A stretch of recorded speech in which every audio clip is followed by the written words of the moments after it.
59 minutes to be exact as we count down to a State of the Nation Address 2020.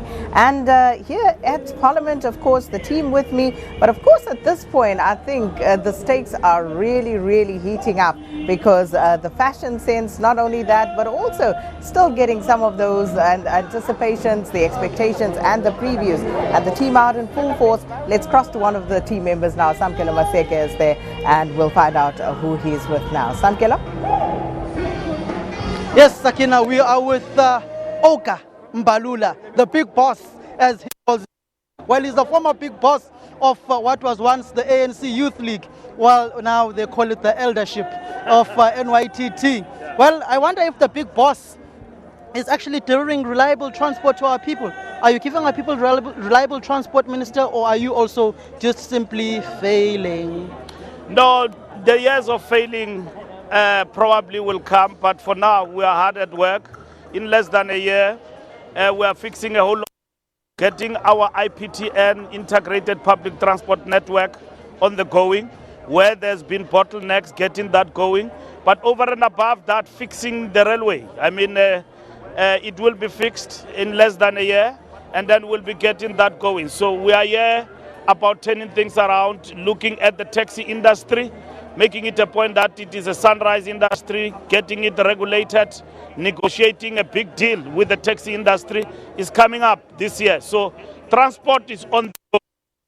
Do you actually have any service provider in the transport industry paying for this outfit since they once paid, the sports facilities paid for a trip abroad? No, man. I mean, when now some girl you like to take people off the rails, there's no such a thing. So this outfit has been here for some time in terms of me and going to Nigeria long before and so on. So I'm not here to account about it, but nonetheless, since you are interested, nobody paid for it. Thank you very much, Minister of Transport, the big boss. Fantastico, lovely. Well, I'm just going to bring in quickly the Minister of Tourism, Kenya's Mrs. Sani Kubai, and ask her directly, is the coronavirus currently taking place in China and in the world? You're looking ravishing, by the way, with your husband, if one may say.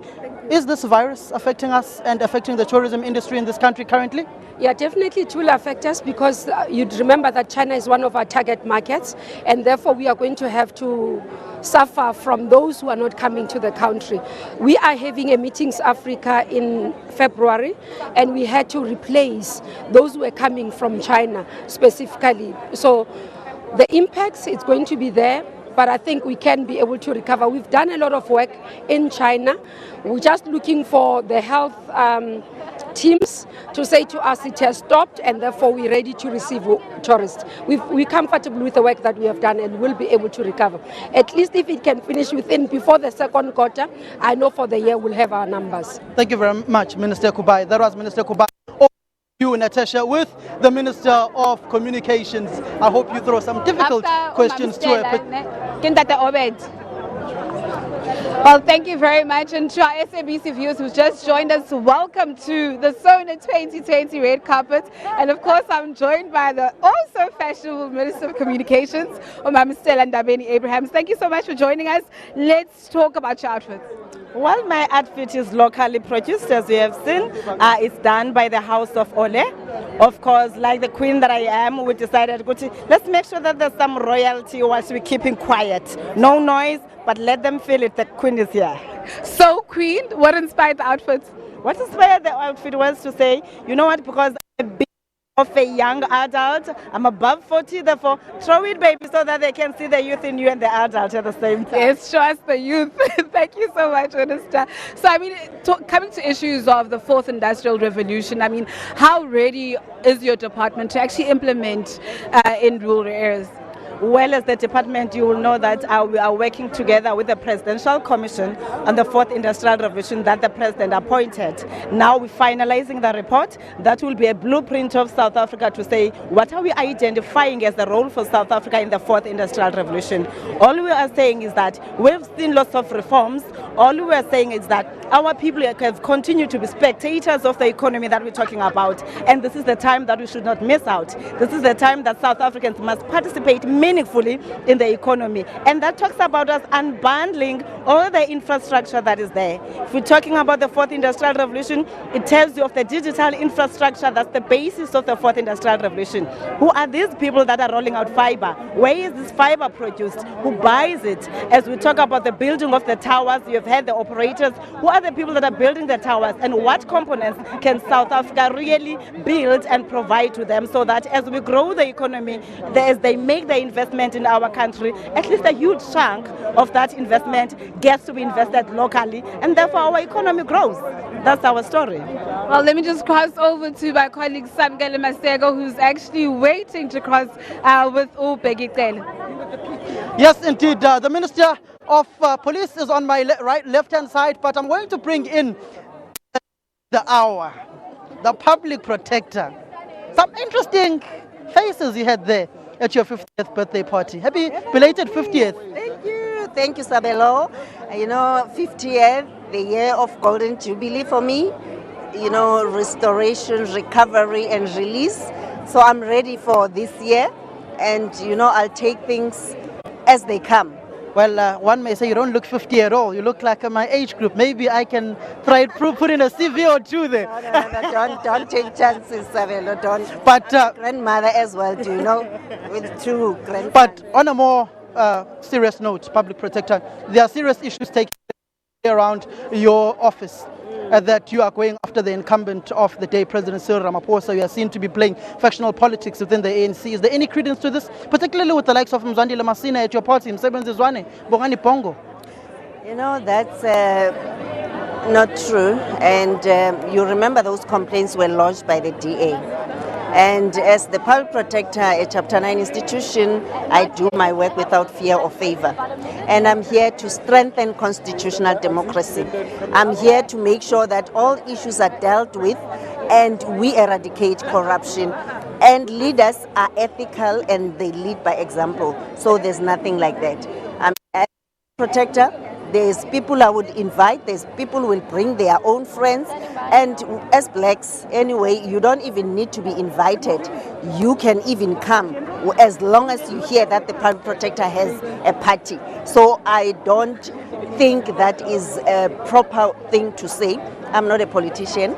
I don't even play in factional battles. Thank you. Thank you very much, public protector. But I wonder if this particular man right here is going to be voting for you if they decide to have a vote of no confidence against the public protector. Will he be voting for her? The public protector said something about me there. I'm not saying anything about public protector. Will you be voting for her if there's a vote of no confidence or against her? Vote is always a secret thing. So you're not even saying you're going to be voting for her or not? Vote is always a secret thing. Keep it there. Are you still bitter? About the reports about you at the public protector's office? Absolutely. The public protector doing their work, and if they find whatever they found, I'm very sure that I'm fine with her as a person, but I don't agree with her finding, hence those findings. Do you agree with the findings against President Ramaphosa? Well, President Ramaphosa is here, he's an old man, he's fine, can talk for himself. Mr. Tlele, yes. South Africans are looking to be secure in their country. How are you providing security to us to make sure that the scourge of is eradicated? Well, that's a big one you're talking about, not just gender-based violence, even the children. For instance, in this province where we are, our children are very much endangered, and the elderly. We know what to do. The Constitution instructs us as the police in the Republic of South Africa and other things like code of conduct of the police and all that. Ours is just the president to come and whip us, but not necessarily that we expect him to tell us what we're supposed to do. We know what to do. The SG of the ANC made a joke about you in Durban this past weekend, that you wanted to contest to be the regional chair of eThekwini, and the NEC said no. Do you still have any ambitions of going back home? Well, if it was a joke, let's keep it as a joke. we can't make a joke serious. Okay? As you said, it's a joke. Let's keep it a joke. Okay? Thank you very much, Mr. Tlele and Mrs. Tlele. All the best for tonight. That was the Minister of Police, Peggy Tlele, there on speaking on the various issues particularly around policing of the country and saying that gender-based violence must be eradicated. But rather interesting, some of the comments he had about the public protector, should there be a vote of no confidence against it. Remember, the Speaker of the National Assembly, Thandi Modise, has instituted a process of removing the public protector with all political parties being represented within that particular committee that the Speaker has set up within the National Assembly. I'm going to throw to my colleague Natasha Piri, who has a guest with her to ask some pertinent questions as well. Well, thank you so much, Sam. I'm joined by the Deputy Minister of Cogta, Tate Obed Mapela. Thank you so much, and your partner, of course. Before I get to you, let me just see what the madam is wearing. I love the dress. Just tell us, who are you wearing, the concept behind it? I see some Swati material there. Yeah, well, the designer is Linda Mguni. She's based in Maboneng, and I come from the royal family. So we are based in Mpumalanga. So I'm Swati, Nkuluma Swati. So I think that's where the whole design concept comes from.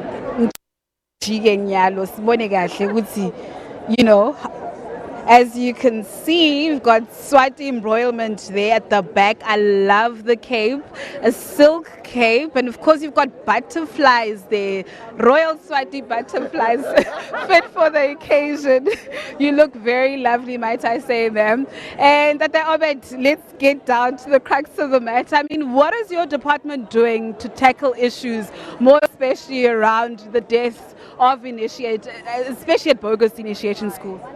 I'm so happy that finally the NCOP is processing the bill on cultural initiation, a bill that we think once it's passed by Parliament and the President signs it into law, hoping that by May the law will be in place. It will help us in reducing the deaths. And the NCOP is now consulting in the provinces, and then they will then bring it back to the NCOP and then invite us as a department and other stakeholders just to say, here's the bill, we're about to pass it. And once it's done, I just hope that the process does not delay, because losing 27 young people 2019 summer initiation was a sad thing. We just want to cap it once and for all. However, we're not waiting for the bill. We'll also be going down to Eastern Cape now in March to go and engage with Cogta there, traditional leaders and communities, and say, what is it that has killed the children? Majority of them dies of hydration, meaning the summer is too much on them. We will just want to engage and see if we can no longer take our children to winter rather than the summer because of dehydration. But also there are those who are saying you must not drink water 7 days before you go in and 7 days whilst you are in, or refuse water altogether. And that is a myth that we to go in the communities and address it and say water is important, they must drink water, because now the body, if it lacks water, they will die. Well, thank you so much, Ntate Mapela. Let's go over to Samgele Masego. Natasha, indeed, we've got two young people from Mpumalanga who are members of parliament, a province that is currently going through a political difficulty. But I'm going to bring in Tim Mashele, a member of parliament of the ANC, particularly on what they want to hear from the President Cyril Ramaphosa on issues facing young people. Thank you very much, Lord of the Media, and greetings to South Africa. We are here today in this process where we are going to listen to the President, talking to the nation. Of course, as young people, we have got an interest to hear the President speak about unemployment and programs that will deal with the issue of unemployment, such that young people can be employed in the country in this difficult time of the economy of the country and the world. I'm going to bring in the former Deputy President of the ANC Youth League, Desmond Mwele. Mr. Mwele, is there any significant voice for young people in this country anymore, particularly within the National Assembly? We are not hearing anything that young people are saying or doing in this parliament. Well, I'm not so sure if you're not hearing anything, but we are doing very well as young people in parliament. That is why we are contributing to the progress of this parliament as young people. So even now we are here to listen to the President.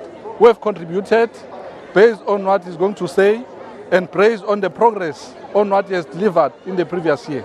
How can young people take the both of you serious when the both of you are part of a youth league that is what Pule Mabe describes as an these days, speaking willy-nilly and speaking louder than the ANC? Which young people are the both of you representing?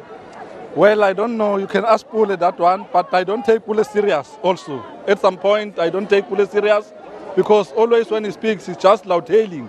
So I can't respond on behalf of Pule. Why don't you take your own spokesperson serious? He's not my spokesperson. He's the spokesperson of the ANC. That's why I'm saying I don't take him serious. At some point when he speaks, I don't take whatever he says serious. Do you agree with that? During a time of turbulence, people must be calm.